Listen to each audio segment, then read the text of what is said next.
classmates. So today my group would be doing role play, which is on topic 5, which is client rights and counselor responsibilities.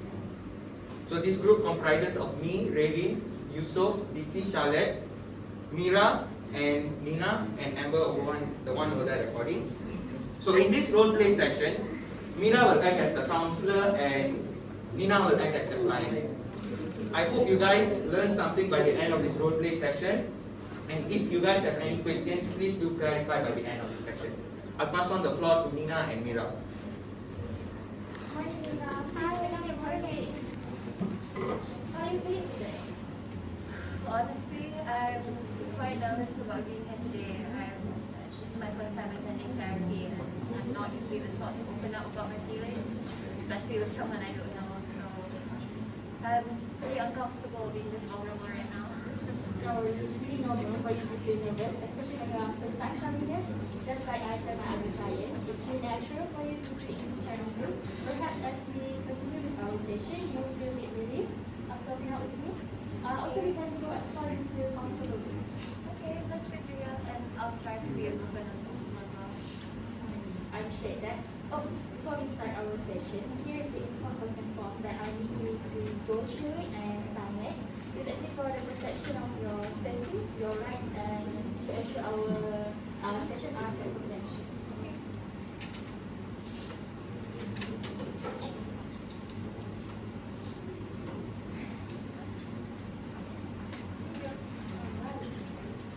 Thank you so much. So yeah, what brings you here? So I'm currently in my second year of degree. I'm majoring in computer science, and my campus just reopened recently. So we've transitioned from online class back to physical class. And the change has been quite difficult for me, more difficult than I thought. And yeah, I think I'm having a really hard time with the change and adjusting to it. So your physical class has been struggling for you? How you coping up with the change? Honestly, not too well. I think because it's been such a challenge for me to adjust, it's starting to make me second guess whether I even chose the right degree for myself. I can't even focus in class anymore, and my GPA is the lowest it's ever been. So your this class has been challenging for you and trying to make you second guess of your choices and reflecting your take. Yeah, it's been a really tough change. It's such a strange period for me. I'm usually the sort that's quite happy with my grades. And to make things worse, I recently just found out that I even failed one of my papers, and it's one of my favorite subjects. So I'm not quite sure how to take this. So it sounds like you are flooded your self-doubt right now. May I know your first time feeling like that? Yeah, it's the first time it's ever happened to me, so I really don't know how to take it right now. I see. So your first time experience has having toll on you and you feel lost. Perhaps it's stemming from an area of your thought process, especially on expressing on your first feeling in college. It also has led you to possibly believe that you are confident enough as a student. Oh, also, I noticed that your negative thoughts have taken precedent over your thoughts on your strength. Yeah, that's exactly what I've been feeling. It happens all the time, every day, and I really don't know about it anymore. Not to worry, you don't need to be okay. So, for your validative thought processes, we suggest CBC, which is to identify and to your perception on your negative thought. And then as for the focus for your academic shortcoming, positive psychotherapy will be an option as it helps you to boost your self-esteem and recognize your areas of improvement.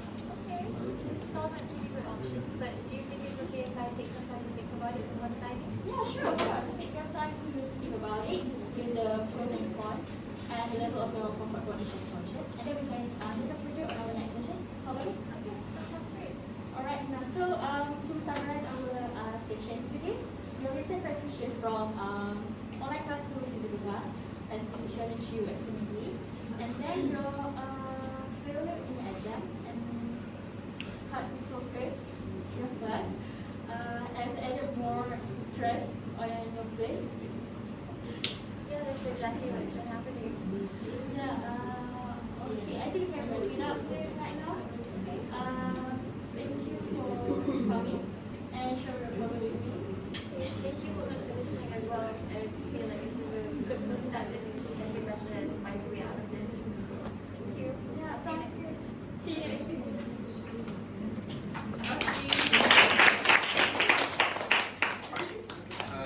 very much, Nina and Mira. So firstly, I will be explaining, based on the short role play that took place just now, I will be explaining about the first responsibility of a counsellor, which is the informed consent process. There are 6 points that I will be addressing about the informed consent process. So let's dive into the characteristics. Number 1 of an informed consent, it is the process which serves to create boundaries and form client-therapist relationship. Number 2, it should contain information that is understandable to the client before starting therapeutic treatments.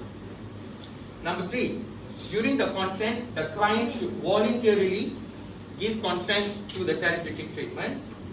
Number 4, the informed consent will not only take place during the beginning of the session, it will happen throughout the session, as all necessary information pertaining to the treatments, techniques, approaches and alternatives used by the counsellor should be provided to the client during the entire session.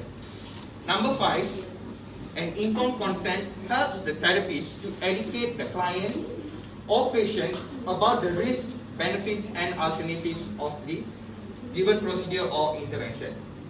And number 6, which is the final point, it is the obligation of the therapist to make it clear to the patient using the informed consent form that he or she, which is the client, is participating in the decision-making process. And the counsellor should avoid making their patients feel forced to agree with the counsellor's decisions and opinions. The next segment will be about record keeping, and the elements of it will be further explained by Yusuf. I'll pass on the floor to Yusuf.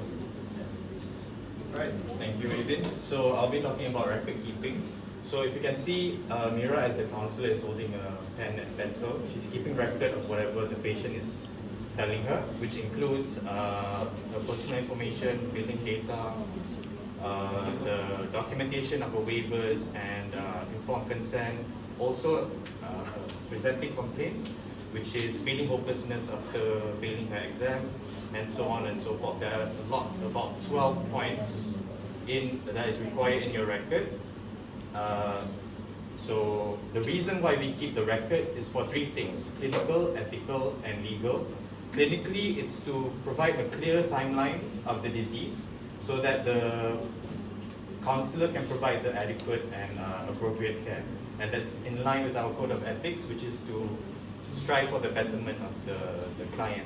And lastly, for legal purposes, it's actually required state and federally by law to keep clinical records of the patient. And it's also, it acts as a line of defense for any legal claims. It's a defense for the counsellor. So as you can see, all these things are really important, and that's why we keep records for our clients. And moving on, we will speak about privacy and confidentiality, which will be spoken about by Charlotte. Yes. Thank you. I'll be talking about Section 4.0 of the Ethical Principles of Psychology and Code of Conduct by the APA, which is privacy and confidentiality. Privacy is a person's right. First and foremost, as a patient or a client, and is something taken very seriously. Lives are affected by breaching confidentiality. The failure to preserve a client's confidentiality seriously threatens to diminish the public's confidence of the field, as well as the reputation of the therapist in violation, as well as the institution or practice they are associated with.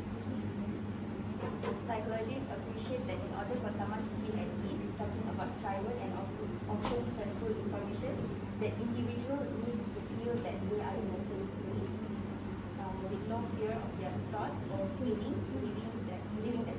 It is most vital to the trust relationship of the therapist and client, and also to the integrity and professionalism of psychology. In conclusion, this role play shows the fundamental elements required in a therapy or counseling session. Not only do they serve as an essential tool in providing quality therapeutic care, the informed consent process and record keeping protects basic rights and confidentiality of the clients and practitioners. Thank you.